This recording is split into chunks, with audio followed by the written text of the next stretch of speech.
Bien, profe, cuando usted quiera iniciar la clase, estamos en Bien, condición.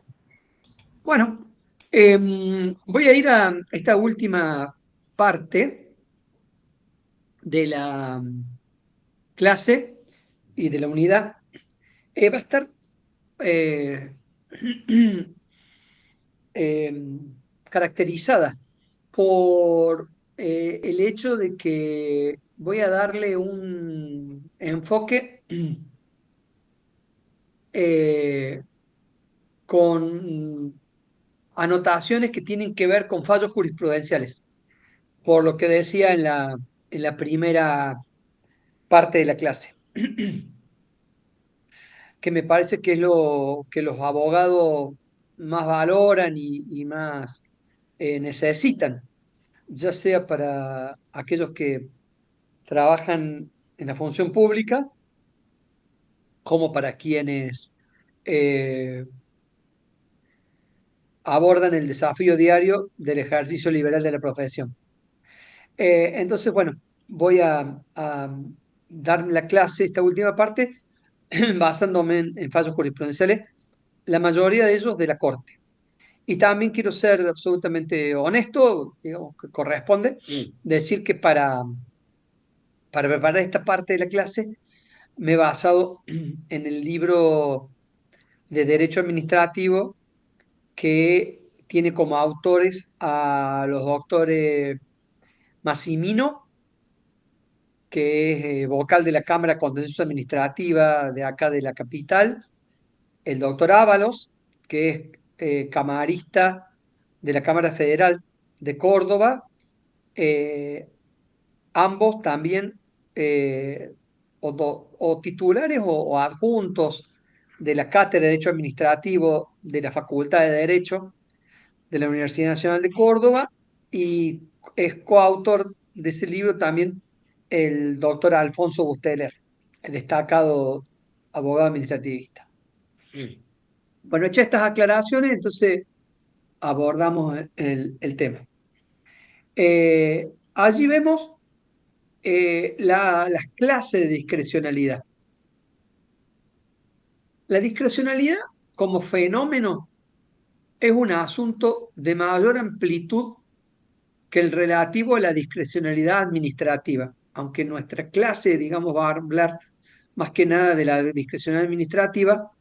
Es importante que quede claro que nos encontramos en una relación de género-especie, siendo género la discrecionalidad como fenómeno y la discrecionalidad administrativa especie. Pero también vamos a ver que la discrecionalidad administrativa no es la única especie de ese género que hemos definido como discrecionalidad. Así encontramos discrecionalidad administrativa, legislativa, judicial y política, cada una de las cuales posee particularidades y reglas propias que no se trasladan necesariamente al resto. Así es un error confundir la discrecionalidad administrativa, que es lo que vamos a tratar de poner en el centro en esta última parte de la clase, tanto con las otras especies como con la genérica.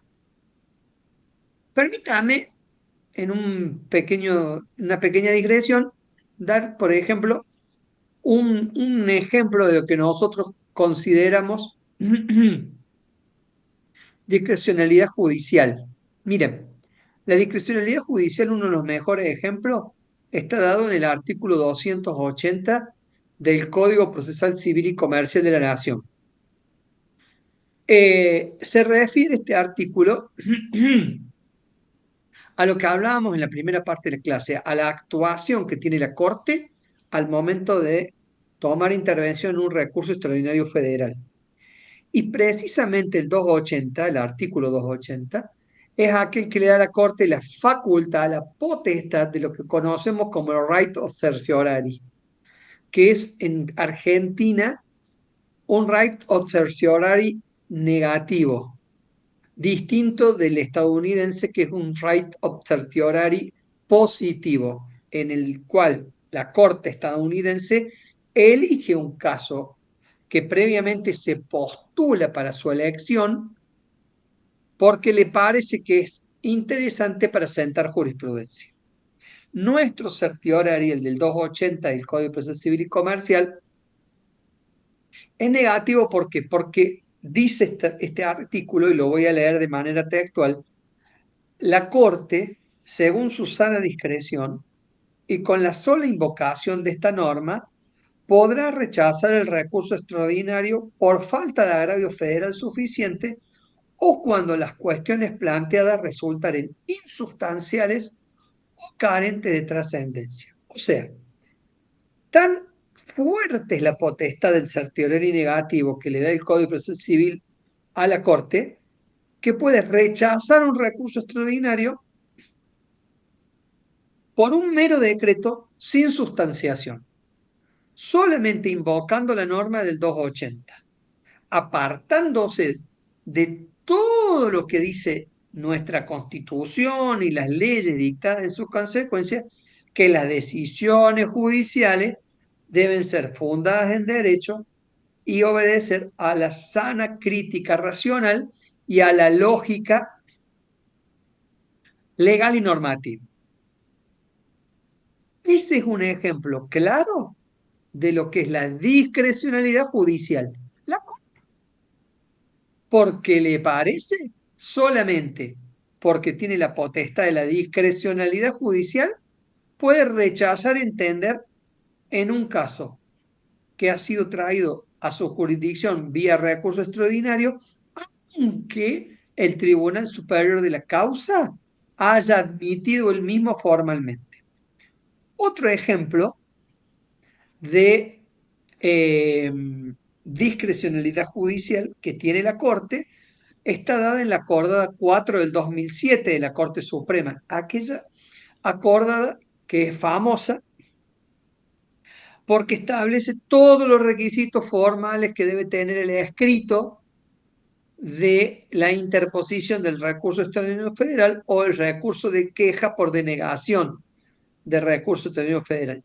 El artículo 11 de esta acordada 4 del 2007, se los voy a leer textual, dice: en el caso que el apelante no haya satisfecho a alguno o a algunos de los recaudos para la interposición del recurso extraordinario federal y o de la queja, o que lo haya hecho de modo deficiente, la Corte desestimará la apelación mediante la sola mención de la norma reglamentaria pertinente, salvo que, según su sana discreción, el incumplimiento no constituye un obstáculo insalvable para la admisibilidad de la pretensión recursiva. Vean entonces, este artículo 11, igual que el 280 del Código de Procesal Civil y Comercial, nuevamente nos da un claro ejemplo de esta discrecionalidad judicial, pero además nos transcribe el término,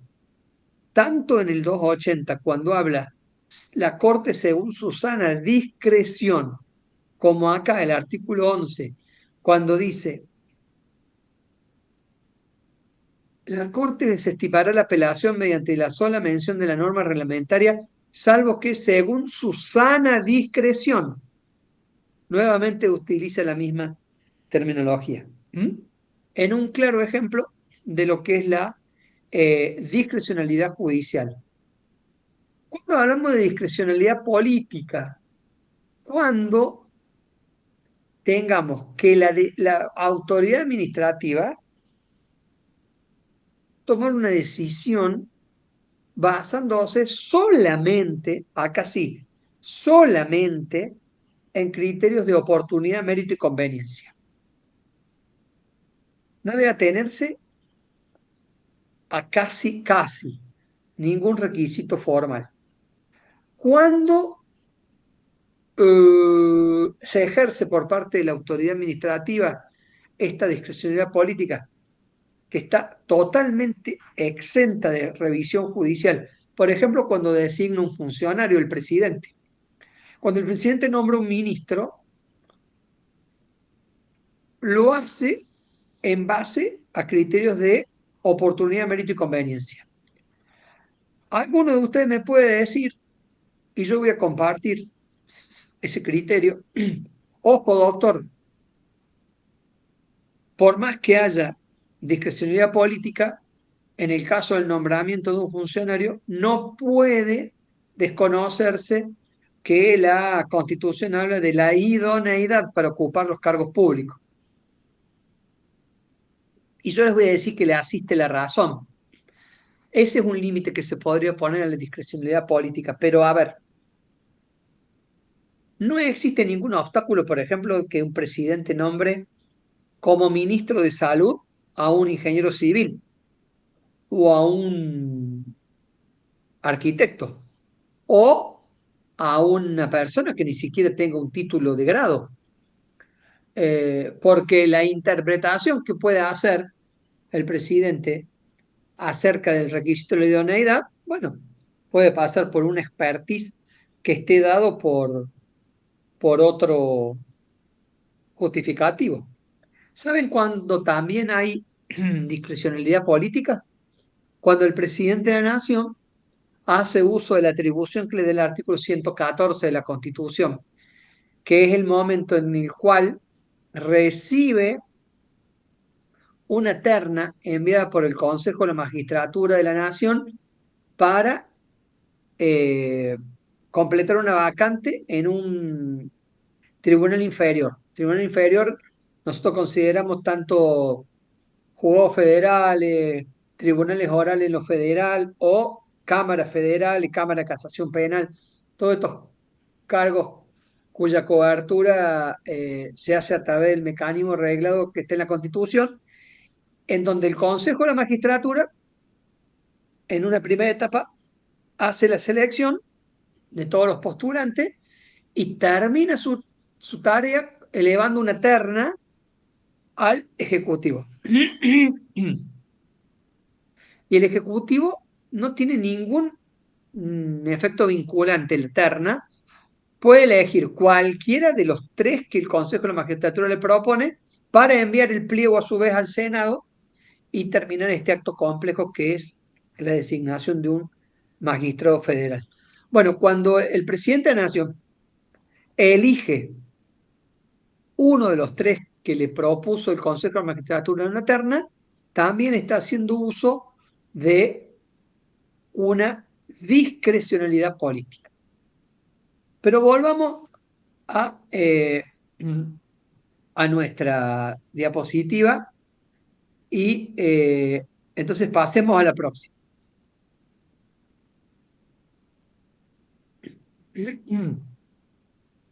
Ahí vemos las premisas a, a seguir cuando hablamos de que debemos evitar la identificación entre la discrecionalidad política con la administrativa.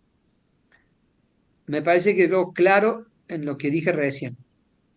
Pues la primera, la discrecionalidad política, se desenvuelve en un campo más amplio, como hemos visto, y en donde el derecho actúa como un límite constante, mientras que en la administrativa campea permanentemente entre el derecho adentro del marco jurídico y nunca fuera de este. Por eso marcamos que esta diferenciación que tenemos que hacer entre la discrecionalidad política y la administrativa tiene una directa incidencia acerca de la justiciabilidad o la judicialidad plena que tiene la administración, la discrecionalidad administrativa y la proclamación de una regla que, aunque admite excepciones, nos enseña que no existe el control judicial de las decisiones políticas.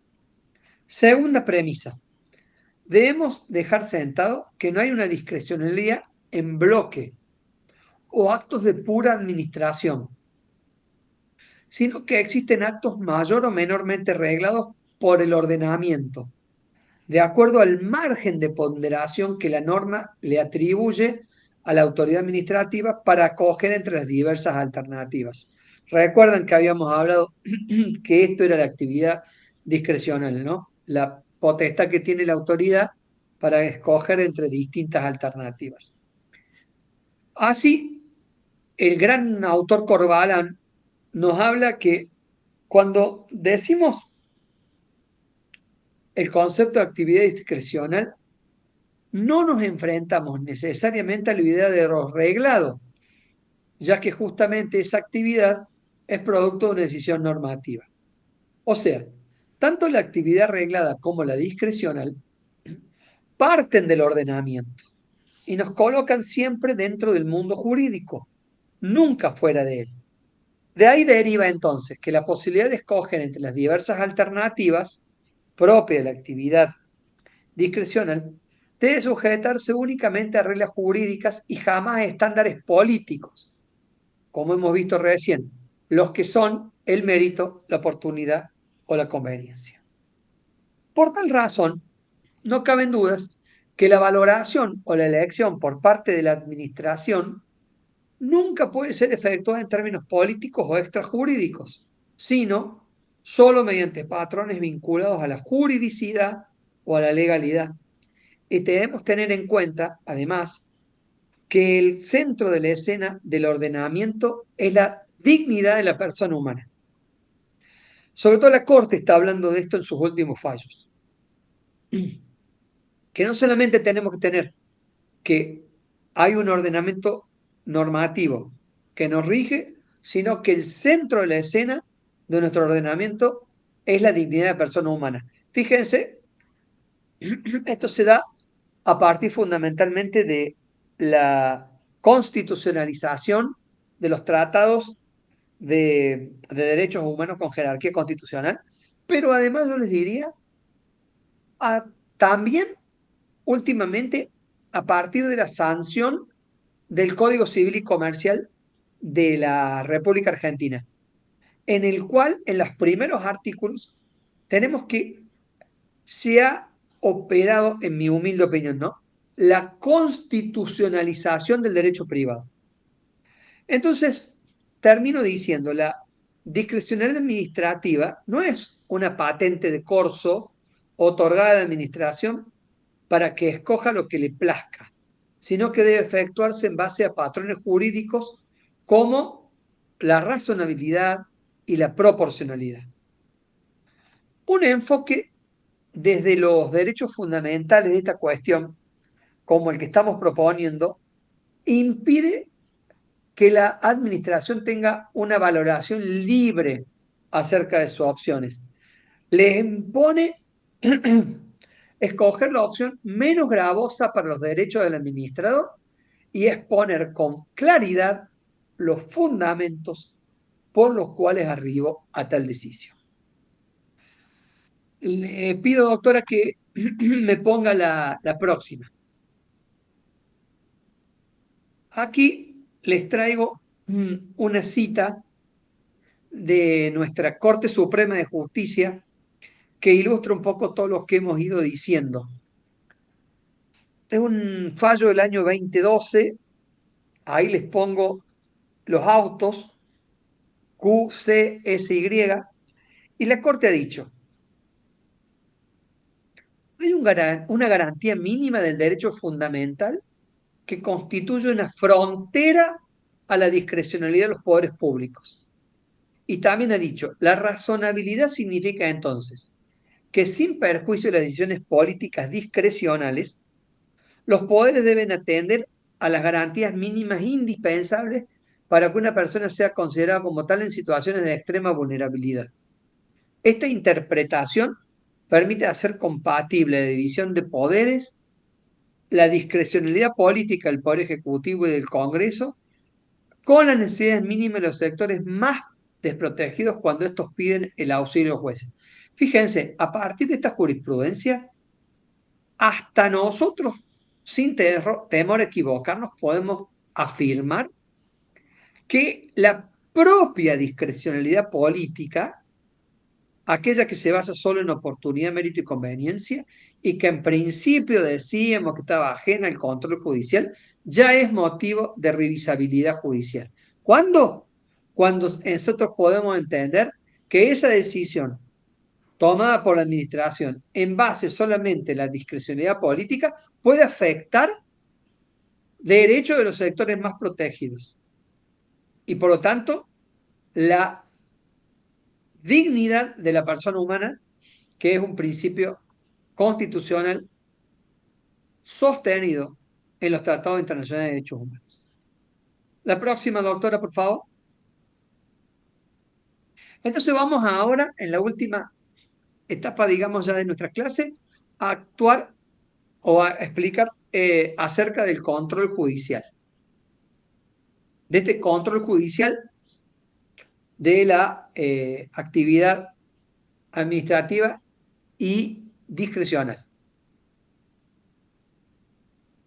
Cabe destacar que durante mucho tiempo se identificó la discrecionalidad administrativa con lo que no era pasible de revisión judicial, que hemos visto recién que sería solamente la discrecionalidad política y a partir de este fallo, ni siquiera eso, ¿no? Porque ya hemos visto que hasta la discrecionalidad política, en algunos casos, es revisable judicialmente. Esa visión, digamos, de origen anterior, de confundir o identificar la discrecionalidad administrativa con la política, se origina en el derecho francés, que aludía a una discrecionalidad en bloque o a actos de pura administración para excluirlos del ámbito jurisdiccional. En nuestro sistema jurídico, esta postura fue sostenida por la Corte Suprema durante un largo espacio temporal. Es que, como dijimos, se consideraba que la actividad discrecional de la administración pública no era pasible de control por los jueces, asimilándola a una cuestión política no justiciable o a aspectos vinculados al mérito, la oportunidad y la conveniencia. Así, Marienhof, en su tratado Tiempos A, señalaba que en el ejercicio de su actividad discrecional, la administración actúa de acuerdo a normas o criterios no jurídicos, vale decir, no legislativos, constituidos por datos que, en la especie concreta, se vinculan a exigencias de la técnica o de la política y que representan el mérito, la oportunidad o la conveniencia del respectivo acto. Últimamente, en las últimas décadas, yo diría década del 80 en adelante, de la recuperación democrática en adelante, se abandona esa tesitura y ya prácticamente nadie sostiene que la discrecionalidad implica el ejercicio de un patrón extrajurídico exento a la autoridad de los magistrados. En la actualidad, el Estado de Derecho, en donde el actor público se haya subordinado al bloque de juridicidad integrado por la Constitución, los tratados internacionales, las leyes y los reglamentos, resulta inconcebible que pueda existir una porción alguna de la actividad administrativa que pueda estar por encima del orden jurídico y que resulte indemne del control judicial. Entonces, superado este estadio que impedía la revisión judicial, desde la doctrina se evidenciaron en esta última etapa dos marcadas corrientes de pensamiento. La primera tesitura considera que todo lo que decide la administración pública es pasible de ser controlado, a excepción del núcleo duro de la decisión, o sea, lo que sería materia de la discrecionalidad política. Mientras que para la segunda corriente de pensamiento, no existe un ámbito que pueda quedar exento del escrutinio judicial. Le pido, doctora, que pasemos a la próxima. Veamos en este concepto, en este contexto del control judicial, cuál ha sido la jurisprudencia de la Corte Suprema. Al efectuar un análisis de la jurisprudencia de nuestro máximo tribunal, tenemos que el mismo nos revela una tendencia generalizada a negar la judiciabilidad de las decisiones de la administración pública adoptadas en el marco de la discrecionalidad en una primera etapa. Pero también vamos a destacar que esa regla se ha ido flexibilizando con el paso de los años, aceptándose por parte de nuestra Corte cada vez más el control judicial. Acá les voy a dejar algunos fallos para que ustedes tengan como reseña y que justifican nuestra postura. Vamos a citar el fallo Guasti, en donde se revocó una sentencia del Tribunal Inferior que había declarado la nulidad de una resolución en la Junta de Calificaciones de la Policía Federal, que a su vez había dispuesto el pase obligatorio a retiro del actor. La Corte, la Corte Federal consideró que el Tribunal Inferior había sustituido el criterio de un órgano establecido por la ley con una finalidad específica cuya aptitud para calificar al personal policial comportaba el ejercicio de una actividad discrecional que no era susceptible, en principio, de justificar el control judicial. Como ven, en este fallo no ingresa a analizar la revisabilidad de un acto dictado en aras de la discrecionalidad. Similar doctrina la Corte aplicó para resolver la causa Emisiones Platenses, en donde una empresa periodística actora promovió una acción de amparo en contra del intendente de la Ciudad de La Plata para que se dispusiera judicialmente la adquisición de espacios de publicidad oficial del periódico de su propiedad, Emisiones Platenses, en igualdad de condiciones de las previstas respecto del diario El Día de esa Ciudad de La Plata, que como ustedes saben, creo que es el diario de mayor tirada. Así, en dicho precedente, la Corte Suprema estimó que el acto de la comuna por el cual se había contratado un espacio de publicidad en ese último matutino constituía el ejercicio de facultades discrecionales dirigidas al buen gasto de los dineros públicos, por el cual no se agraviaban las garantías constitucionales del amparista, es decir, nuevamente la Corte, en este fallo, no ingresa a la revisión judicial de los actos dictados como producto de la actividad discrecional. Ahora, esta doctrina de nuestro máximo tribunal, contraria a permitir el control judicial de las decisiones discrecionales, como les vengo diciendo, se fue atenuando paulatinamente en los últimos años. Así tenemos que en el fallo Defensoría del Pueblo de la Ciudad de Buenos Aires, la Corte dice: la esfera de discrecionalidad de los entes administrativos no implica en absoluto que estos tengan un ámbito de actuación desvinculado del orden jurídico o que aquella no resulte fiscalizable, ni constituye una libertad de apreciación extralegal que obste a la revisión judicial. Y luego dice, el control jurisdiccional sobre la discrecionalidad se limita a corregir una actuación administrativa ilógica, abusiva y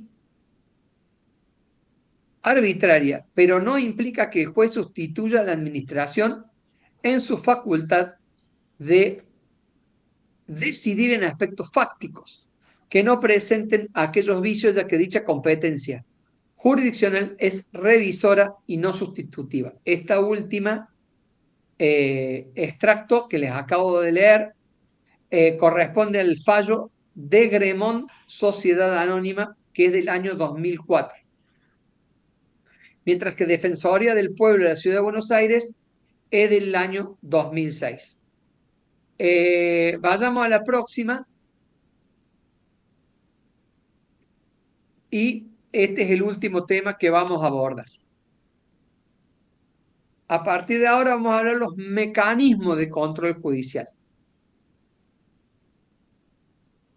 Como hemos visto, mejor dicho, precedentemente, la Corte Suprema durante un prolongado espacio de tiempo mantuvo firme la regla según la cual la actividad discrecional de la administración no era pasible de control judicial.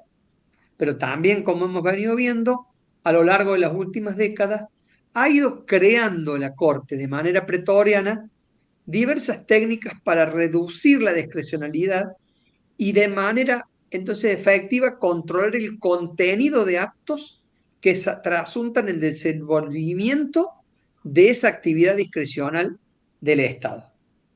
Entonces la Corte ha establecido una especie de organización o sistematización de fallos de acuerdo a ese agrupamiento a los criterios que ha ido tomando para resolver en cada uno de esos casos. Estos criterios los hemos sistematizado en esta diapositiva y en las que vamos a ver a partir de la misma. Vamos a hacer una analogía, si se me permite, con la salvedad del caso. Es como esa famosa y fantástica elaboración doctrinaria que hizo el maestro Genaro Carrio acerca del recurso extraordinario por arbitrariedad de sentencia. Acá vamos a organizar los fallos que, como les dije, en los cuales la Corte ingresa a revisar la actividad discrecional de la función administrativa del Estado, agrupándolos por los temas que fue tratando en los mismos fallos. El primer grupo que vamos a ver es cuando la Corte hace control judicial de la discrecionalidad por los elementos reglados del acto administrativo.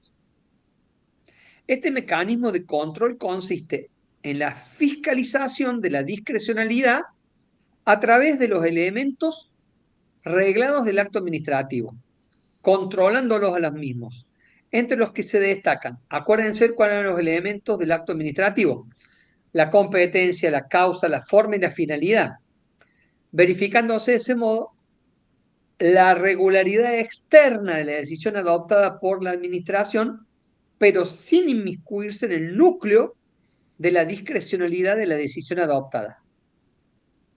Muestra de ello, podemos traer a colación lo resuelto en el caso Consejo de Presidencia de la Delegación Bahía Blanca de la Asamblea Permanente por los Derechos Humanos. En ese precedente, la actora peticionaba al Poder Judicial que le ordene a una emisora local, digamos de la ciudad de Bahía Blanca, la reposición del programa radial que poseía esta ONG. La Corte rechazó el pedido, en tanto estimó que el acto administrativo atacado no se encontraba viciado en el elemento causa y que tampoco se había acreditado la presencia de desviación del poder que se alegaba en la demanda.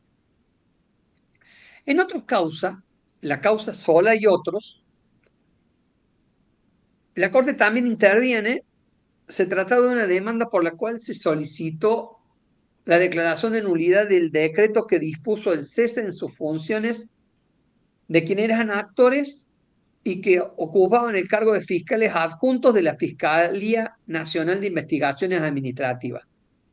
Allí se había cerrado la Fiscalía de Investigaciones Administrativas y entonces el Estado entendió que quienes ocupaban el cargo de fiscales adjuntos habían quedado cesantes.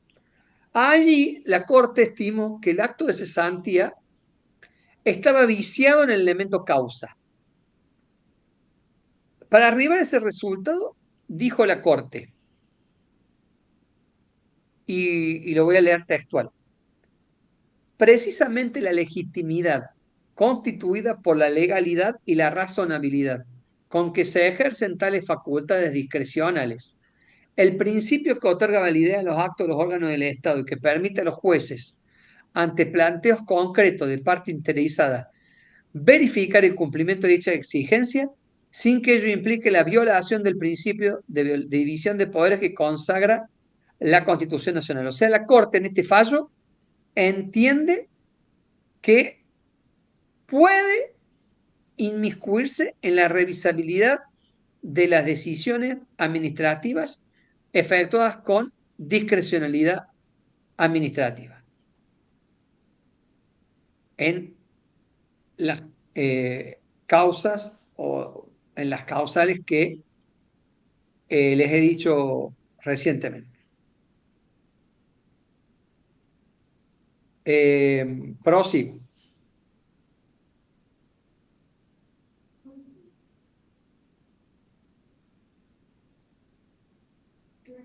Luego tenemos la causa Entre Ríos, que también constituye un precedente valioso sobre dicho mecanismo de control de la discrecionalidad. En esta causa, el fiscal de la provincia de Entre Ríos y el interventor del ente provincial regulador de la energía promovieron una acción de amparo cuestionando varias resoluciones de la Secretaría de Energía de la Nación, por medio de las cuales se reconocía a las empresas de los países interconectados carácter de agentes del mercado eléctrico mayorista, lo que determinaba implicado un aumento de tarifa para los actores.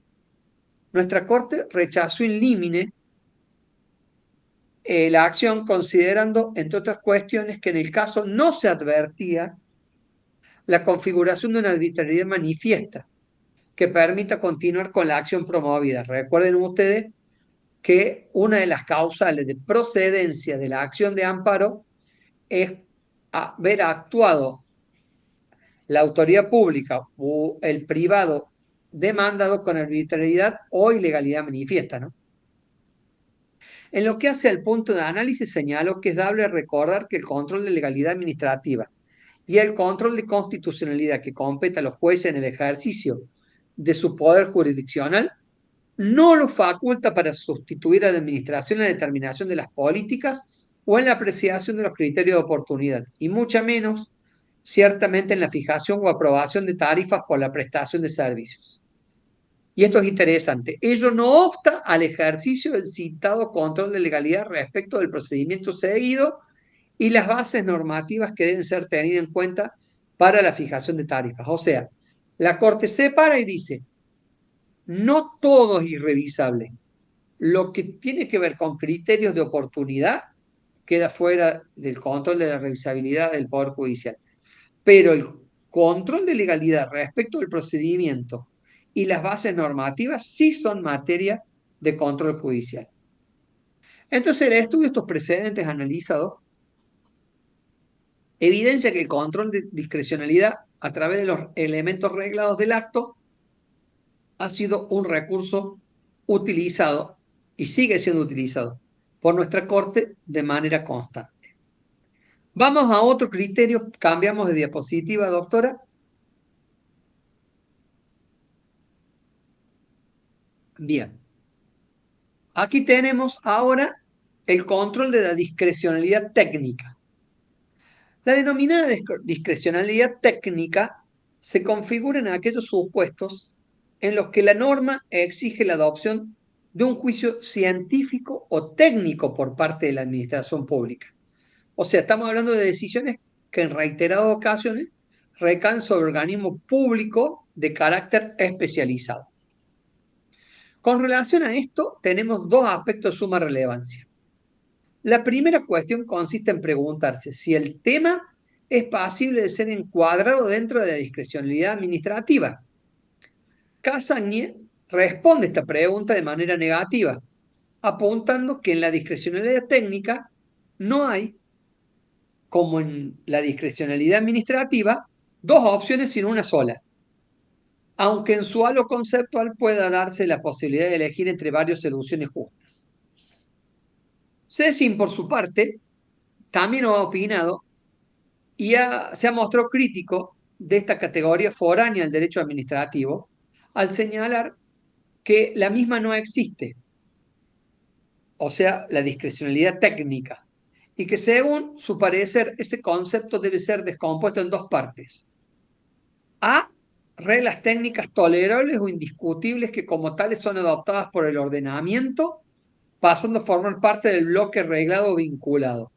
Y B, discrecionalidad, simplemente, que se individualiza en la valoración subjetiva y en la posibilidad de elegir dentro de la juridicidad. La segunda pregunta, cuestión que tenemos que considerar es si la llamada discrecionalidad técnica es controlable por el Poder Judicial. La mayoría de la doctrina se ha expresado afirmativamente con relación a este punto. O sea, habitualmente se considera que esta modalidad de la administración activa el contenido técnico e impregna de objetividad a la decisión. Y esa circunstancia, según se postula por esta parte de la doctrina, permite su control judicial a través de la demostración del error en que ha incurrido la administración pública al formular ese juicio científico. Se considera entonces que a pesar de su carácter técnico, tales decisiones deben ser pasibles de revisión jurisdiccional a través del control de la verificación de los hechos invocados y de la aplicación de pautas científicas o académicas razonables. Sin embargo, esto es lo que dice la doctrina, lo que hemos visto hasta ahora. Veamos qué dice la jurisprudencia. La mirada jurisprudencial no es igual. Los tribunales muestran una clara tendencia a rehusar su intervención en aquellas causas en donde se cuestionen decisiones técnicas de organismos administrativos especializados. Allí vamos a citar un precedente Ojeda, en donde se atacaba la resolución del Tribunal Administrativo de la Navegación, por medio de la cual se había declarado responsable al actor de un abordaje.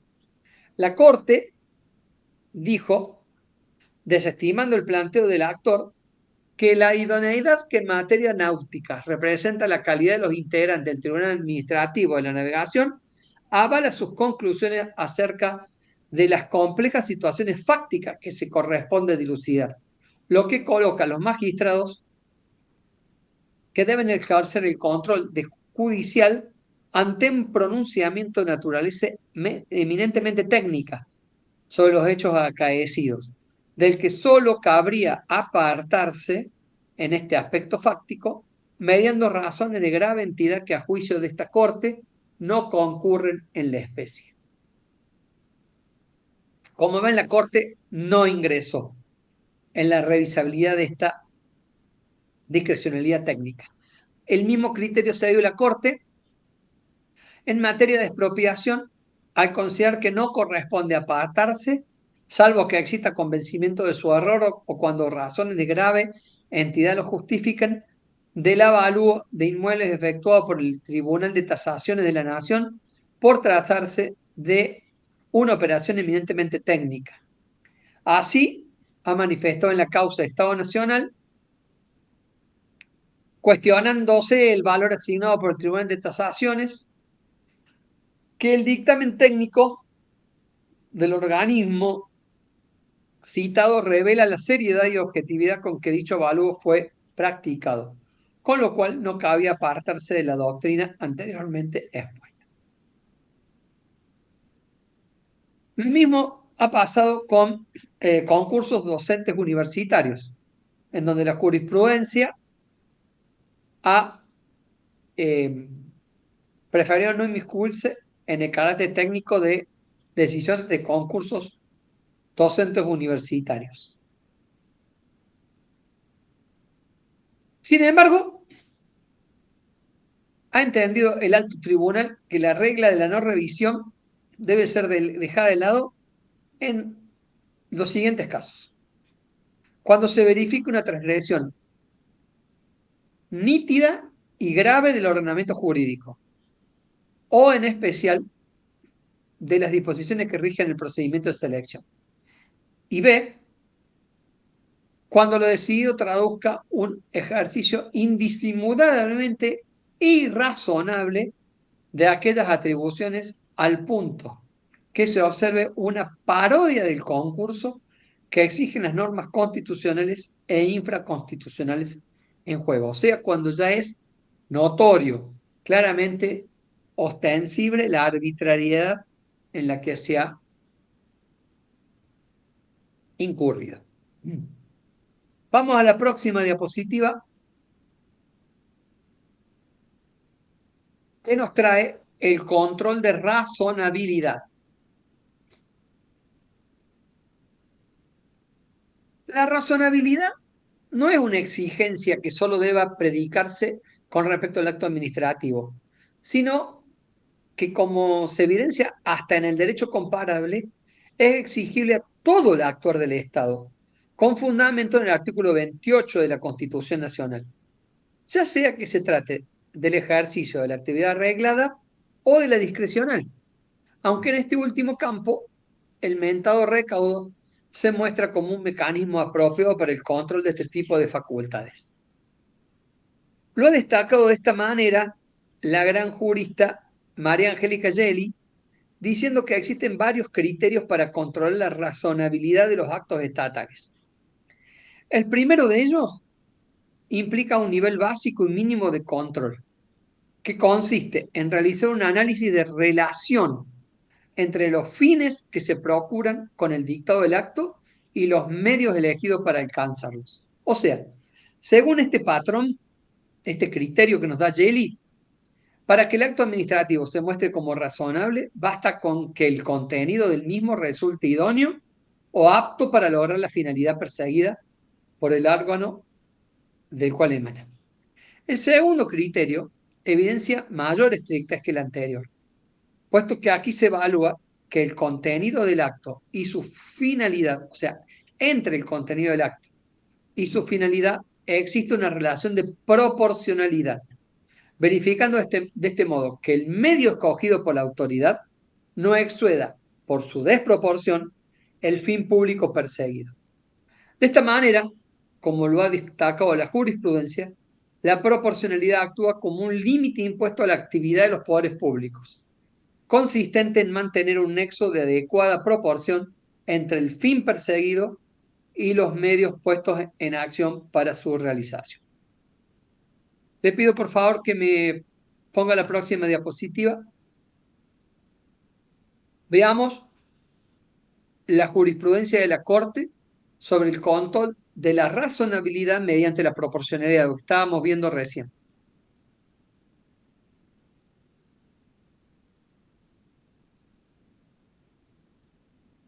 La proporcionalidad, entendida como especie de razonabilidad y no como condición ineludible que debe cumplir el acto administrativo, ha sido receptada en el artículo 7º de la Ley Nacional de Procedimientos Administrativos como un componente del elemento finalidad. Allí se prescribe que las medidas que el acto involucre deben ser proporcionalmente adecuadas a esta finalidad, a aquella finalidad. En el caso del acto administrativo, la razonabilidad surge de la vinculación entre el objeto y la finalidad del acto administrativo, con lo cual la ausencia de tal recaudo determina la nulidad absoluta del mismo. Así, evidenciando un control más estricto por parte de un tribunal que en los supuestos analizados encontramos el estudio de costos y beneficios que trae aparejo el dictado de un acto administrativo, lo cual se acerca en la práctica al análisis de oportunidad y conveniencia, poniendo en peligro el principio de la división de poderes, pues de tal forma se encuentra vedada el Poder Judicial incluso en el derecho comparado. En este orden de cosas se ha expresado que el control de razonabilidad dentro de una causa debe realizarse a través de la aplicación de un estándar básico de razonabilidad que contemple el caso concreto, de manera tal que los jueces no excedan sus funciones específicas y acaben valorando la oportunidad, mérito, conveniencia de las medidas adoptadas, lo que llevaría así al gobierno de los jueces. La Corte se ha valido de esta herramienta de la razonabilidad para dictar distintos pronunciamientos y controlar la actividad administrativa, sobre todo frente al ejercicio de facultades discrecionales.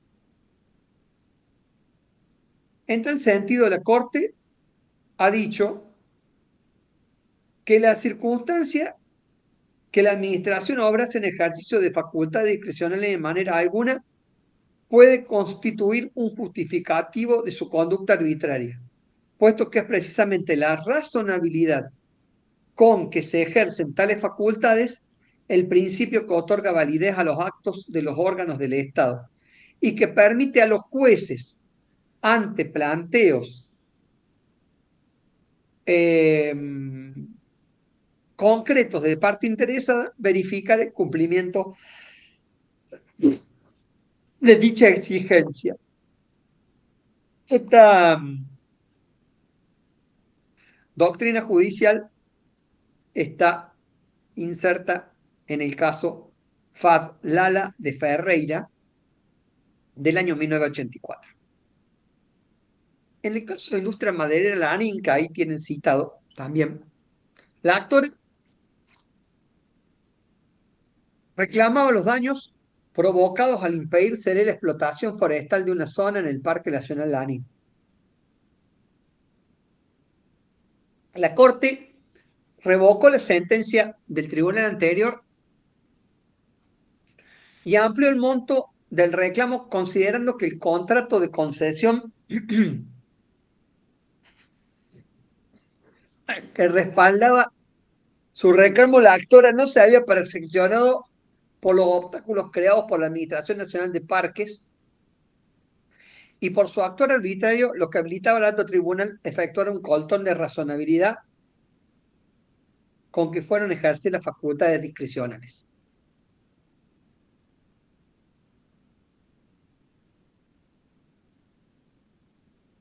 En el fallo de Mchepko, la Corte efectuó un control más intenso, ya que además de revisar la relación entre medios y fines, fiscalizó que exista proporcionalidad entre ambos.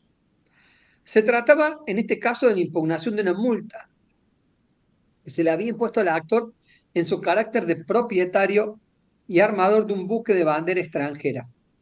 La Corte convalidó la sentencia del Tribunal Inferior, que había considerado que la sanción era desproporcionada, en tanto había implicado un exceso de punición, ya lo vimos al principio de la clase, ya que el quantum de la multa superaba el valor del propio buque.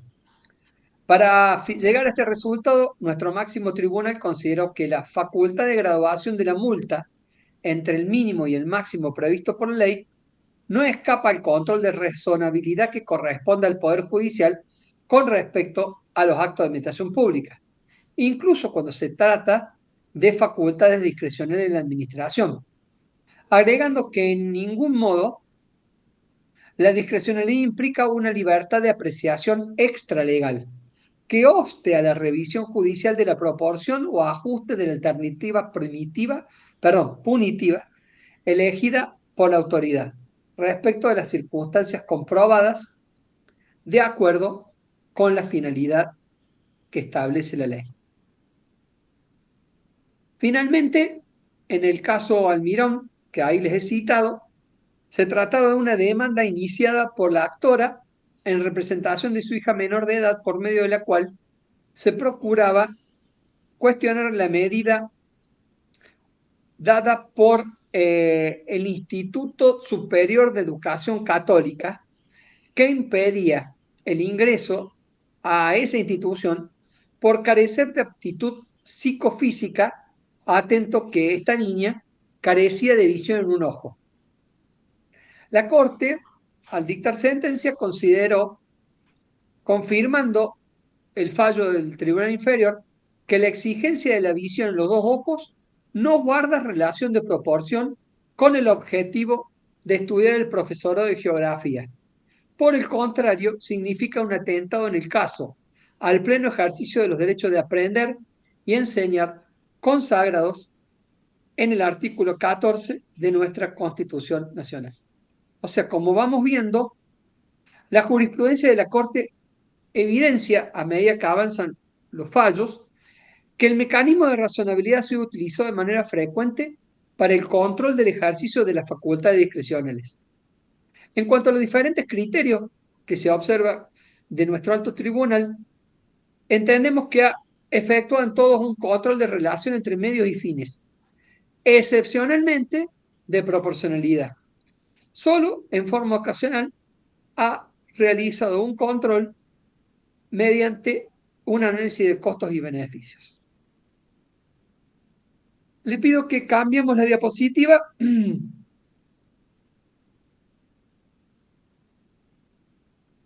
Y ya voy a ir terminando, porque no hemos pasado el tiempo, dejándoles así sucintamente determinados lo que explica allí cada una de las diapositivas. La jurisprudencia de la Corte también tiene un grupo de sentencias en la cual efectuó control de la discrecionalidad por los conceptos jurídicos indeterminados.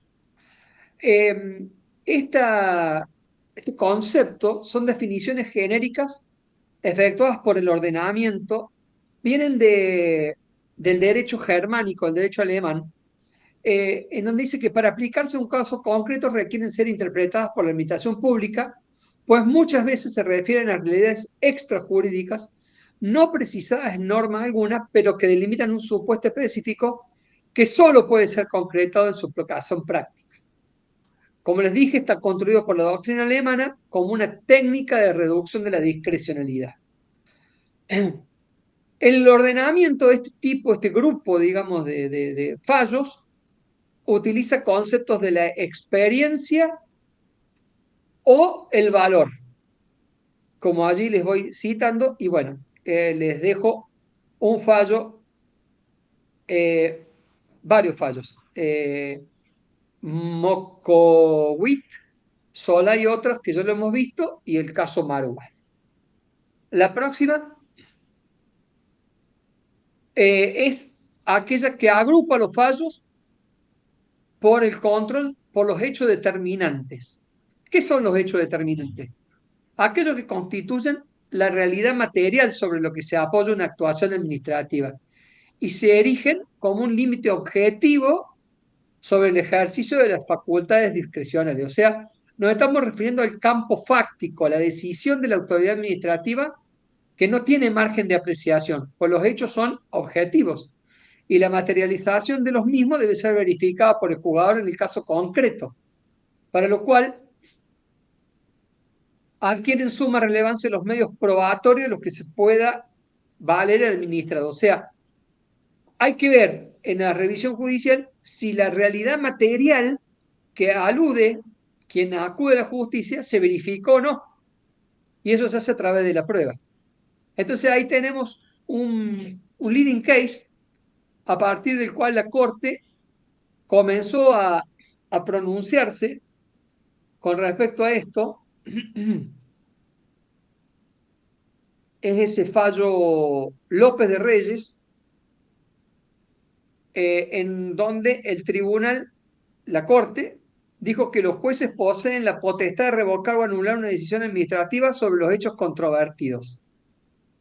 Y en otro precedente más cercano, que es Maruba, la Corte dijo, la exactitud material de los hechos que motivan la decisión administrativa constituye una condición general de legalidad de todo acto administrativo, por lo que, como se ha dicho, los jueces están facultados para verificar la materialidad de las faltas que motivan las medidas jurisdiccionales, perdón, las medidas discrecionales. Y si yo no me equivoco, aquí hemos llegado al final. Sí. Bueno, al final hemos ido un poco rápido, pero tenía intenciones de terminar de exponer todo lo que había preparado. Así que les pido disculpas por haberme excedido 15 minutos, pero creo que vale la pena para cerrar el tema. Como les dije al principio, ha sido para mí un honor dictar esta unidad. Les agradezco enormemente a la universidad la oportunidad y a todos ustedes la posibilidad de compartir los momentos tan gratos que hemos vivido. Muchísimas gracias. Bueno, gracias profesor a usted por todo el tiempo que nos ha dedicado y la verdad que ha sido una exposición muy valiosa, así que desde la universidad también le agradecemos. Bueno, gracias por su tiempo, profesor. Gracias por su tiempo, profesor. Gracias, Nancy, por estar atenta a nosotros, que por ahí estamos un poco perdidos. Bueno, es un poco la función, ¿no? De ir acompañando en este aprendizaje y ir aprendiendo entre todos, porque yo estoy incursionando en esta tarea también, igual que ustedes. Ha sido un placer. Bueno, hasta otra oportunidad entonces. Buenas noches. Estamos, buenas noches, gracias a todos.